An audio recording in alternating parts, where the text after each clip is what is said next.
महाराष्ट्र के बीड जिले के मसाजोग गांव के सरपंच संतोष देशमुख की हुई थी हत्या। हत्याकांड की दिल दहला देने वाली तस्वीर आई सामने। सरपंच को निर्वस्त्र कर बेरहमी से पाइप और अन्य हथियारों से पीटा गया। अधमरा करने के बाद आरोपी सुदर्शन गुले ने उस पर यूरिन भी किया।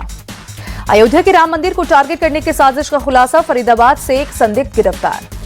गुजरात एटीएस ने फरीदाबाद एसटीएफ की मदद से अब्दुल रहमान नाम के संदिग्ध को पकड़ा। आतंकी संगठनों से कनेक्शन होने की आशंका। संदिग्ध के पास से 2 हैंड ग्रेनेड बरामद किए गए। सुरक्षा एजेंसियों ने फरीदाबाद में हैंड ग्रेनेड को डिफ्यूज करवाया।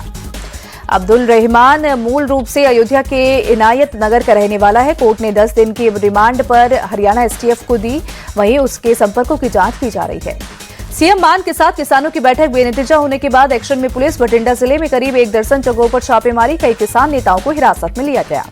बैठक में नतीजा रहने के बाद किसानों ने किया चंडीगढ़ में कल विरोध प्रदर्शन का ऐलान। किसानों के ऐलान से पहले पुलिस का किसान संगठनों के नेताओं के घरों पर रेड। संभल में शाही जामा मस्जिद के पास पुलिस चौकी बनाने का काम शुरू। एसपी बोले पूरे संभल में 40 पुलिस चौकी और चेक पोस्ट जल्द बनाए जाएंगे।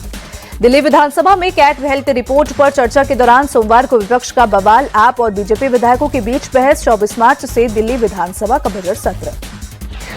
कैग रिपोर्ट को लेकर सीएम रेखा गुप्ता ने साधा निशाना। कहा आपदा सरकार ने पिछले 10 सालों में स्वास्थ्य के नाम पर सिर्फ भ्रष्टाचार किया है।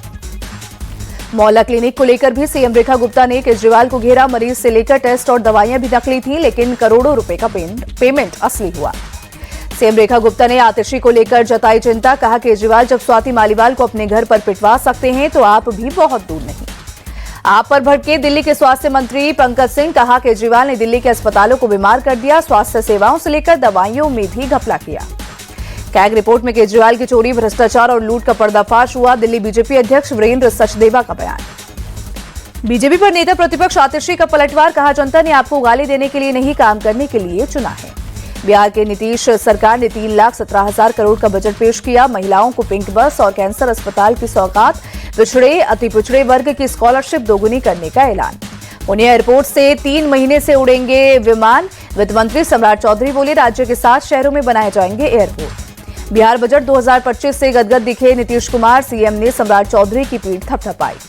केंद्रीय मंत्री गिरिराज सिंह ने बिहार बजट की तारीफ की। कहा यह बजट सर्वांगीण विकास का बजट है, इसलिए देश के प्रधानमंत्री ने लाडला मुख्यमंत्री कहा। तेजस्वी यादव ने बिहार बजट को बताया जुमला। कहा हमें बिहार की चिंता, इन्हें सरकार बचाने की। तेजस्वी यादव ने कहा नीतीश कुमार खोखला बजट लेकर आए। इसमें ना कारखाने की बात है और न पलायन रोकने की बात। वित्त मंत्री सम्राट चौधरी ने कहा डबल इंजन की ताकत से बिहार आगे बढ़ रहा है। हमारा वित्तीय प्रबंधन पहले से हुआ है बेहतर। तेजस्वी यादव पर सम्राट चौधरी का पलटवार। कहा लालू राबड़ी ने खटारा बिहार छोड़ा था, हम इसे समृद्ध बना रहे हैं। बिहार बजट पर केंद्रीय मंत्री नित्यानंद राय ने कहा यह बहुत अच्छा बजट है। शिक्षा, महिला कल्याण और गरीब कल्याण पर बल दिया गया है। यूपी के सीएम योगी आदित्यनाथ आज विधानसभा में बजट पर जवाब देंगे। दोपहर 3:30 बजे सदन में होगा संबोधन। महाकुंभ भगदड़ पर पहली बार खुलकर बोले सीएम योगी आदित्यनाथ। कहा मृतकों की संख्या पहले बताई जाती तो पैनिक हो जाता, अफरा तफरी से बिगड़ सकते थे हालात। सीएम योगी ने कहा प्रशासन की त्वरित कार्रवाई से टला बड़ा संकट। भगदड़ के बाद अखाड़ों ने भी पूरा सहयोग किया। सीएम योगी ने महाकुंभ की सफलता का राज भी बताया। कहा पुलिस वालों को 4 महीने स्पेशल ट्रेनिंग दी गई। जनता पर विश्वास बढ़ाने को कहा गया। बीएसपी सुप्रीमो मायावती ने मुस्लिम तुष्टीकरण का पासा फेंका। ट्वीट में लिखा मुसलमानों के साथ धार्मिक मामलों में सौतेला रवैया अपनाया जा रहा है। मायावती द्वारा अपने भतीजे आकाश आनंद को पार्टी से निकाले जाने पर बोले यूपी के मंत्री ओपी राजभर। पार्टी को तोड़ने की साजिश करने वाले पर कार्रवाई जरूरी। सीएम स्टालिन ने फैमिली प्लानिंग पॉलिसी को तमिलनाडु के नुकसानदायक बताया। बोले तमिलनाडु के लोग जल्द बच्चा पैदा करें वरना हमारे 8 सांसद कम होंगे। बच्चों का तमिल नाम ही रखिए।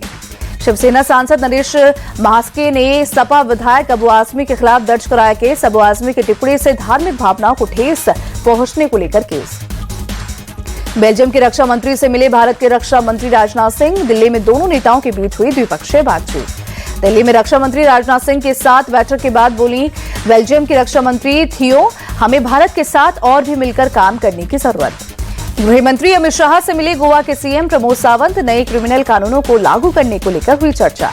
गोवा के सीएम प्रमोद सावंत बोले गृह मंत्री अमित शाह ने ई न्याय और ई समन से संबंधित चीजें सुझाई हैं, हम उन्हें जल्द लागू करेंगे। IRCTC देश के नवरत्न की लिस्ट में शामिल हुई। रेल मंत्री बोले रेलवे की 7 PSUs अब नवरत्न बन गई हैं। ये 2014 के बाद हुआ है।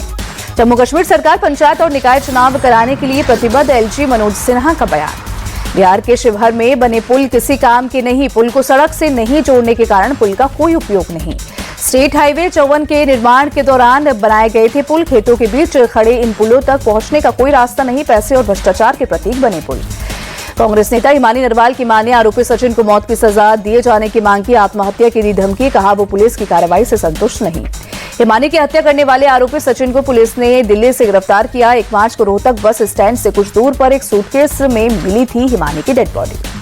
हिमानी नरवाल हत्या मामले में एडीजीपी कृष्ण कुमार का बयान। विवाद के बाद आरोपी ने चार्जर केबल से घोटा गला, 36 घंटे के अंदर पुलिस ने आरोपी को पकड़ा। हिमानी नरवाल की डेड बॉडी को सूटकेस में ले जाने का वीडियो सामने आया। पुलिस ने कहा इस बात के पुख्ता सबूत हैं, सचिन ने ही हिमानी को मारा है।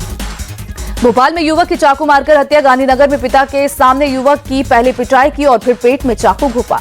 आरोपियों को गिरफ्तार करने की मांग को लेकर परिवार वालों ने किया थाने का घेराव। एफआईआर दर्ज कर आरोपियों की जल्द गिरफ्तारी का आश्वासन।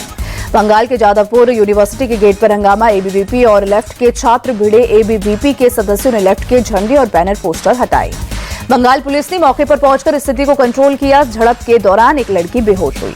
कड़ी सुरक्षा के बीच प्रशासन ने ढहाया घर। ड्रग तस्कर सूरज के खिलाफ 9 मामले हैं दर्ज, पहले से ही जेल में सजा काट रहा है तस्कर। गुजरात यूनिवर्सिटी में ग्रेजुएशन और पीएचडी की फीस बढ़ाने का मामला। एनएसयूआई के सदस्यों ने विरोध किया। जमानत पर रिहा हुए आईआईटी बाबा अभय सिंह। गांजा रखने पर पुलिस ने गिरफ्तार किया। कम मात्रा में गांजा मिलने पर मिली जमानत। जयपुर के शिप्रापथ पुलिस स्टेशन के एसएचओ राजेंद्र गोदारा बोले उन्हें खबर मिली थी आईआईटी बाबा सुसाइड करने वाले हैं। मौके पर पहुंचने पर बाबा ने खुद की गांजा रखे होने की खबर बताई। आईआईटी बाबा ने इस मामले पर कुछ भी बोलने से इनकार किया। कहा आज मेरा जन्मदिन है, मैं खुश रहना चाहता हूं। दिल्ली के ज्योति नगर इलाके में गोलीबारी की वारदात। 5 लोग हुए घायल। 2 गुटों की झड़प में चली गोलियां। घायलों को अस्पताल में कराया गया भर्ती। केस दर्ज कर मामले की जांच में जुटी पुलिस।